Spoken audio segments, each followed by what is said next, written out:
Well, John's Varadero didn't last long. Yeah, I mean, who knew? The bike was running spot on, so there was no cause for concern, certainly when I bought it. However, it's now lost compression just in that cylinder. Luckily not that one. That one would have been a mare, might have been engine out. This one's bad enough. So we'll take the fuel tank off, take the airbox off. We'll take the inlet on this one off. Disconnected from the other.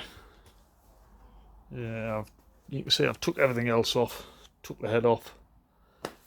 The valves are okay. When I forced air into the spark plug hole, you can hear the air escaping into the crank, or into the sump basically, if you like. Which means it's either cylinder head gasket, which is the best possible cause. Failing that, it's piston rings, highly unlikely because there was no smoke coming out the exhaust, so that would have been a gradual fail of the piston rings. Or something terminals happened with the piston itself or the sidewall. Either or, we'll not find out until we get the actual head off. So I'm just prepping it now to the point where Tom Conways can take the head off, because it's got a timing chain on, and there's that. I don't want to be responsible for knacking the timing up on this.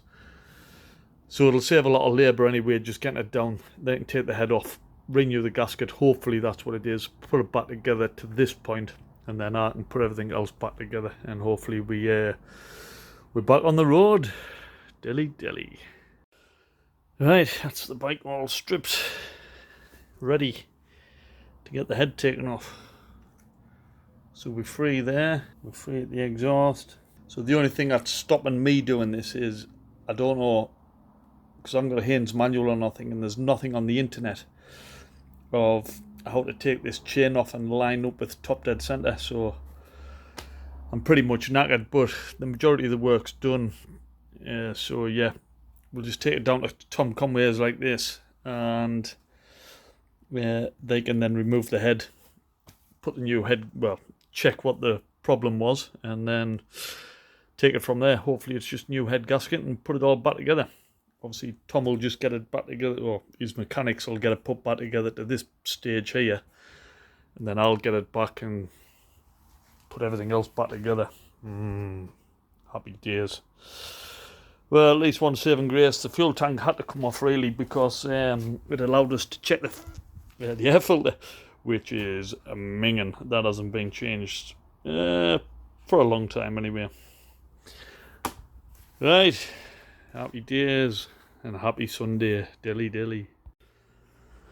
Okay, so engine is out of John's Varadero.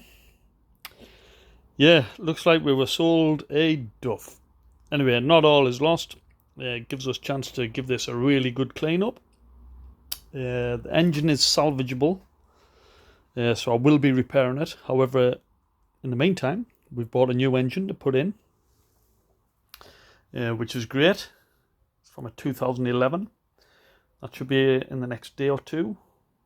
So yeah, hopefully I'll have this all back together by a ride out on Sunday. Give it a bit of a shakedown. So here is the engine, stripped, which way we orientating. So that'll be the front, that'll be the back. Obviously the heads have been removed. This side, absolutely perfect, no problem at all. This side was the issue, which we lost compression. Here is the piston, minus all its piston rings, and totally worn on that side. Yeah, so it was two things: lack of lubrication, or overheating, or both, for whatever reason. So oil and everything was obviously getting to the other side. Absolutely fine. There's no scoring, no evidence of any issues at all with that rear cylinder. It was all to do with the front. So my guess is it was cylinder head gasket, which has made it overheat. I'm not convinced about the oil. I don't know about that, but it certainly ended up with a piston like that. Yeah, if you haven't, in fact, I can't show you inside the chamber, but in fact, I can tip it upside down. Let's just split this.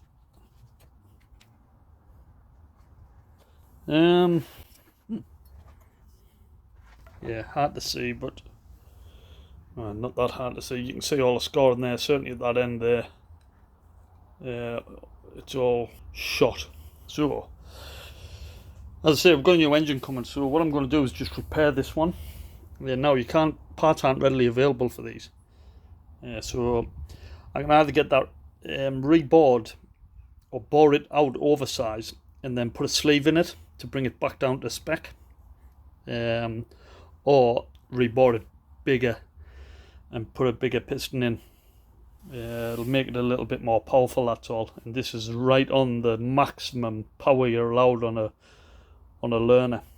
So if I went over, I think it's 15 brake horse. So if I went over that, then it'd basically be illegal to ride on L plates. So to that end, I'll try and keep it standard and go for that second option. I might be able to buy a second-hand head somewhere that is good, but again, the few and far between. But I can just keep on searching for one and hopefully find one. And then get it put back together, and then that'll be it. New gaskets, new piston on, new piston rings, sort out the head, and then that's it. That engine will have compression again, and then that'll be a valuable engine to sell on and recoup some of the dollar. Happy days, Dilly.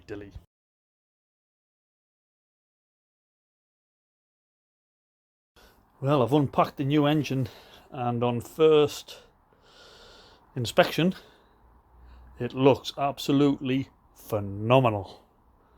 It looks like it hasn't done a lot of miles. I don't know what the mileage is. I'm still waiting for them to see if they can confirm that from the bike it was took off. But I mean, even just looking at, all the dirt around here, etc. What was existent beforehand, we had the mark on the case there. Again, if this was a better case, we could have changed it, but there's no requirement to. So generally, all the dirt around there, as you can see, compared to this one, there's just very, very minimal dirt on it. There is bits, as can be expected. Not much marking on that casing there. So yeah, overall, very happy with this. It looks to be in really good shape. So my plan now is I've plugged all the intake and exhaust valves. I'll put some cable ties around them just in case the pressure washer blows them off. You said blow off. Cable tie them. Spray it with my cleaner. Leave it on for a bit, and then I'm going to blast this engine so it's pristine. Put it in. What I might do first, in fact, is pop these heads off and check the valve clearances, because once it's on the bike it is quite difficult, so it might be worth me just checking the valve clearances now while the engine is off. I can also give it a rotation as well, just to make sure that it rotates freely. I don't know if there's any oil in it, probably not. It's probably been drained for transit, but we were going to replace the oil anyway and filter, but I'll still be able to turn it, no problem. Obviously just hand turn it rather than electrically. Right, so that's it for now. I'll clean the engine down and then I'll go into adjusting the valves. Dilly. Alright, other good signs, and signs that other engine was not in the best of health. So I've took the cylinder head caps off, and as we can see inside these, and I haven't wiped them or anything, these are absolutely clean as a whistle, yeah, other than bits of oil which should be there. And if you look at the other one, the same bits of oil. Now I wish I took photographs, because when I took one of these off originally, the front one, when I first stripped it down, it was literally full of like cream. So it was the coolant mixture, but there's no signs of this on here at all. So this engine is like 100% up to now anyway. There's no indication at all to show any signs of any problems with this engine compared to that one. So anyway, we move on. So doing the valve clearances now. So I've just got to get the engine at top dead centre, put my feeler gauges in under the exhaust and intake valves, make sure they're set correctly. If they're not, it's just a case of undoing on the bolt, adjusting it at the top until you get the correct gap, and then tighten back up on the lock and nut, and then that's your valve set. As you can see, it's much easier doing it here than it is when it's on the bike, especially the back one, which is this one here, because it's hard to access. So I'll get my feeler gauges out and get feeling dilly dilly. Okay, to set top dead centre on these, quite easy. Undo on the cap. There's no engine oil in, but even if there was, it doesn't come up to there really if you've got a centre stand. But undo this cap. It allows you to gain access to the nut, 17mm I think it is. Put it on there. That allows you to rotate the engine by hand. Undo on the inspection cap here. Yeah, and then it's got a little metal arrow on the casing, and then you line that up with a it's marked on the actual flywheel itself on this side, if you like, or the clutch wheel. In fact, not the clutch wheel, sorry, the stator wheel, kind of alternator wheel, if you like. It's marked on there. Now you've got to mark it F for front or R for rear, depending on which one you're working on. So what I'll be doing is the front first. So I'll get it to top dead centre on the front, check the clearances on that, and then top dead centre on the rear. Dilly dilly. Okay, so as we can see in the book, the intake valve is 15.15 of a mil, and you can be plus or minus 0.02 of a mil to be within tolerance. Now we did see when I tried to move that rocker with the timing marker top dead centre, that had no movement at all. I've rechecked the alignment, got it exactly bang on TDC. I've then undone on the nut and adjusted the adjuster, and as we can see on my feeler gauges, I've got a 0.10 and a 0.05. Put them under there in between, and I've literally got very slight resistance there. So I know I'm banging spec. I've tightened up on that, 17 Newton meters for the torque value of that. Exhaust valve is slightly more at 0.20. So I'll go ahead now and set the exhaust valve, and then that's it. Put the header cap back on that, and then we'll adjust the timing mark then for the rear and do the rear. Dilly dilly.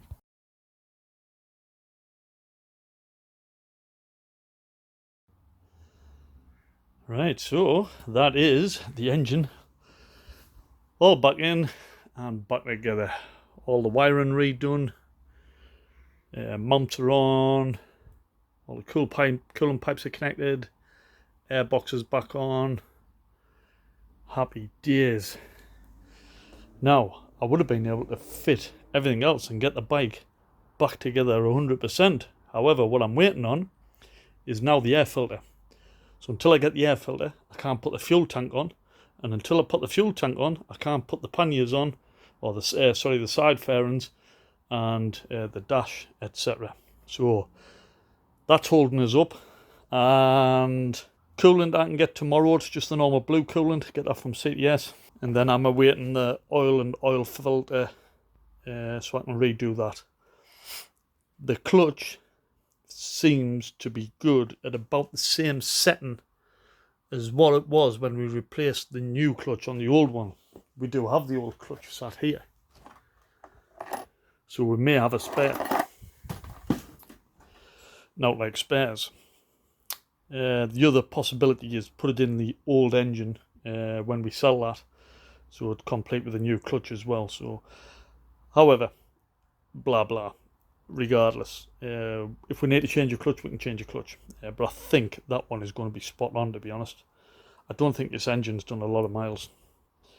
And we're going to look after this, unlike the previous owner of the old engine, which it definitely blew a gasket, because the amount of cream that was in the top, that wasn't just condensation, that was a gasket.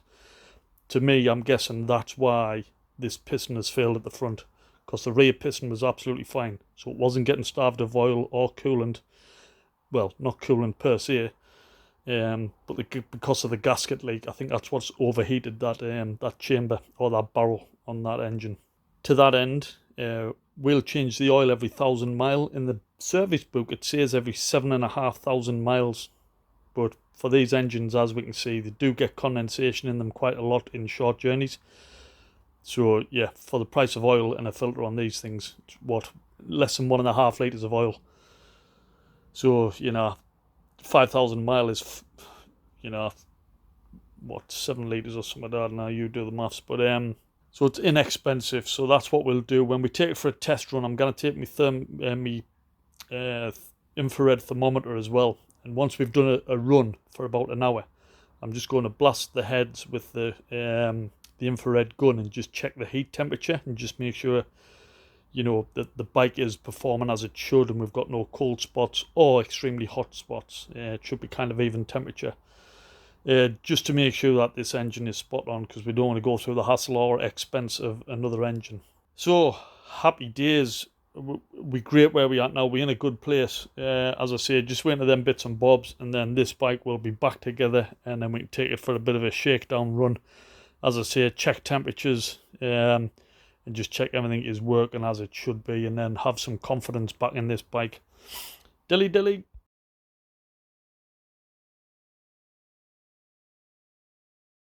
Well, wish and you shall receive. So John came good. He must have saw the video, and he had the service parts ready to be brought down to here. So that was great. So we've put the new oil filter in, new air filter. The box is back on. I'm going to clean the top of that off. So yeah, I can put the bike back together. The only thing I can't do is the coolant, because I haven't got any. However, I'll get some tomorrow. Which is a shame. It would have been great to just get the bike back together and start it up and see if she runs, but I'm just going to have to wait out for that moment.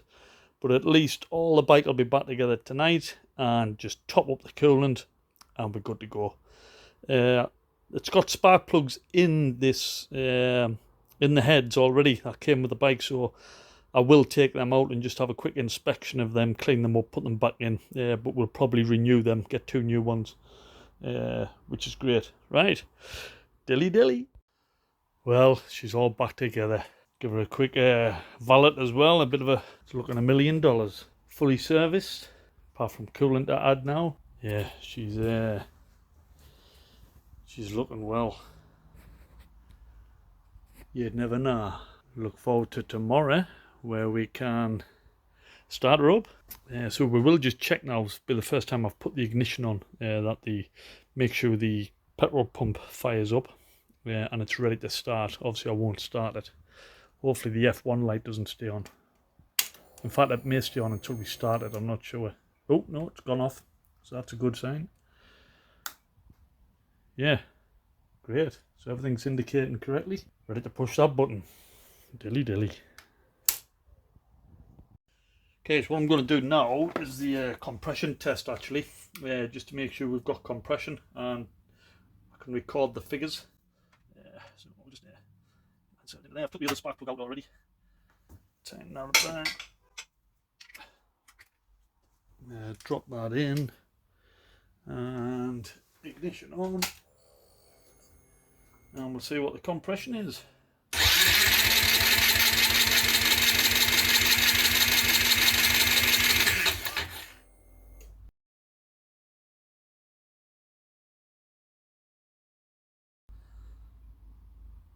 Get in. 130. That is phenomenal compression. Let's hope the other one is the same.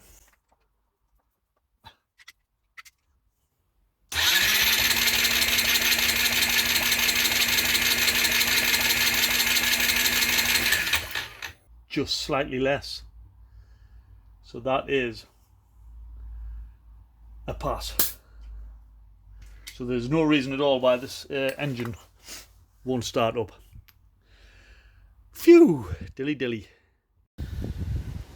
Right, so coolant topped up. Let's see how she goes.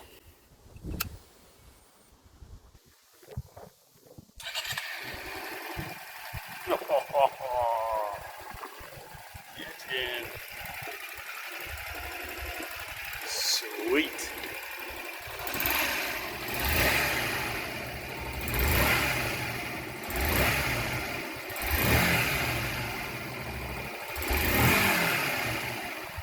Fantastic.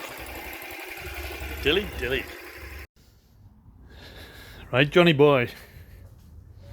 There's a reason why I've got this suspended in the air with the back wheel just off the floor. Let's see if you can spot the difference.